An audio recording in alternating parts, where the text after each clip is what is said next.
She was only 21 years old, full of dreams, full of life, and just weeks away from welcoming her first child, a baby boy she had already named Silas.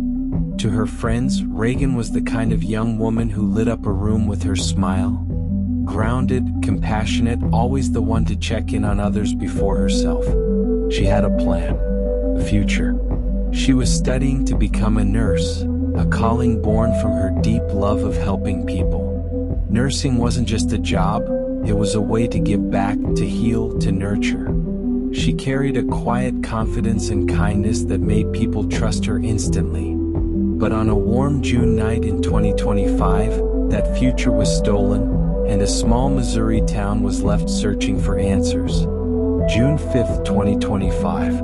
It was 11:37 p.m. when Lebanon, Missouri police received frantic calls. Multiple gunshots echoed down a quiet residential street, a street where families were asleep, blinds drawn, porch lights glowing faintly in the dark. Officers raced to the scene, sirens piercing the night. Inside a modest brick home, they found Reagan. She was gravely wounded. Shell casings scattered. A forced entry. A young woman barely clinging to life. Medics rushed her to the hospital, fighting to keep her alive. But Reagan would not survive. Her unborn son, Silas, was delivered prematurely by emergency teams. For more than a week, tiny machines breathed for him while family whispered prayers, sang lullabies, begged for a miracle. But on June 13th, his heartbeat stilled. A future erased before it began. To understand this tragedy, investigators had to go back. Reagan's story with her estranged husband, Sidney, had once seemed like a fairy tale. They met in the spring, married quickly that summer, and by fall they were expecting. A whirlwind romance. To outsiders it seemed beautiful, but beneath the surface cracks formed. Friends noticed Reagan withdrawing. Her laughter dimmed. Family picked up on her unease when Sidney's name was mentioned. Small arguments grew into walls between them. By December, Reagan moved out. She didn't fully explain, but she said she longed for peace, for calm, for a safe birth without stress. She set firm boundaries. Sidney and his family would not be present when she delivered Silas. She wanted her child's first breath to be wrapped in peace, not conflict.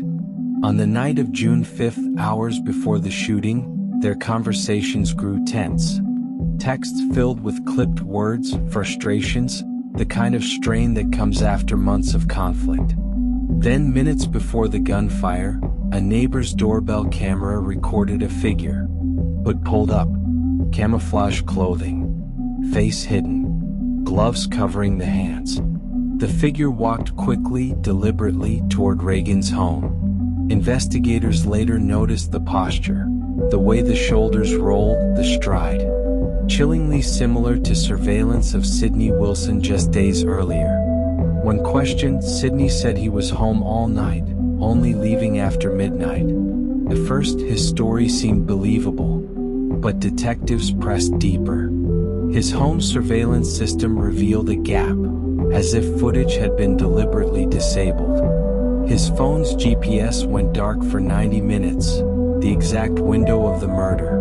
Then it reactivated near the hospital. Forensic teams searched his property and noticed something. A window freshly disturbed, as though someone had slipped quietly in and out. Witnesses recalled something else.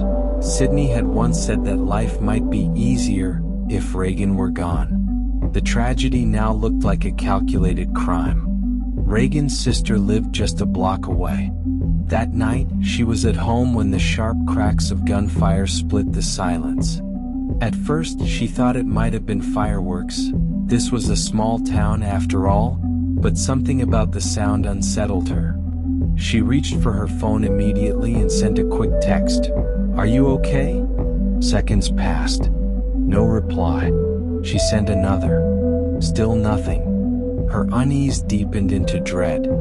With her heart pounding, she rushed out the door, barefoot, sprinting down the street toward Reagan's house. As she approached, the sight was something she would carry for the rest of her life. Flashing red and blue lights bouncing off brick walls, neighbors peeking from behind curtains, the air filled with shouts and confusion. She pushed past the chaos, desperate to get to her sister.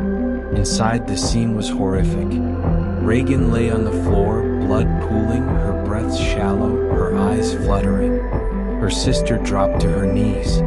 With trembling hands she began CPR, counting compressions through tears, begging her, "Stay with me please, don't leave me." Paramedics rushed in and took over, the room filled with the chaos of medical commands, oxygen masks, and the metallic rattle of equipment. Her sister stood frozen, her hands stained, her voice breaking as she pleaded with officers and medics alike. In that moment, time seemed to stop. The sirens outside, the strobing lights, the muffled cries of neighbors, it all became a blur. All she could see was her sister slipping away. And though the professionals fought desperately, nothing could undo what had already been set in motion. For Reagan's sister and for the entire family, that night never ended. It became an unhealed wound, a memory burned into their lives forever. Even now, she can recall the way the air smelled, the way the lights flickered off the walls, the way her hands shook as she pressed against her sister's chest. For her, it wasn't just the night Reagan died. It was the night her world changed forever. In the days that followed, Lebanon mourned. Candlelight vigils lit the night. Flowers piled on her doorstep. Strangers wept for a young woman and a baby boy they had never met. Churches held special services. The whole community was shaken. Parents held children closer, friends reached out more often. The story spread beyond Missouri, sparking hard conversations about domestic violence and silent struggles inside homes. Meanwhile, investigators pressed on, determined not to let Reagan and Silas's story fade into another unsolved tragedy. They studied surveillance footage frame by frame, doorbell cameras, traffic lights, even grainy convenience store clips, mapping the movements of everyone connected to Reagan in the hours before her death. They pulled Sidney Wilson's phone records, cross-referencing them with his own statements. The gaps were impossible to ignore. 90 minutes of silence, his phone dark, unreachable, precisely when Reagan was attacked. When it came back online, it wasn't from home. It was pinging near the hospital. Forensics uncovered more. At Reagan's home, the trajectory of bullets told a story of close-range fire. At Sidney's residence, a window frame bore fresh marks of forced movement. Fibers found on gloves recovered from a trash bin near his house were later matched to the type of carpet inside Reagan's living room. Each piece on its own was circumstantial. Together, they formed a chilling picture. Detectives also revisited statements Sidney had made to others. Friends recalled him saying that life would be simpler if Reagan weren't around. Family members noted his growing frustration over her decision to separate, her refusal to allow him in the delivery room. Words that once sounded like anger in the heat of the moment now sounded like prophecy. Bit by bit, the case became undeniable. When investigators finally moved in to arrest Sidney Wilson, they did it quietly but firmly.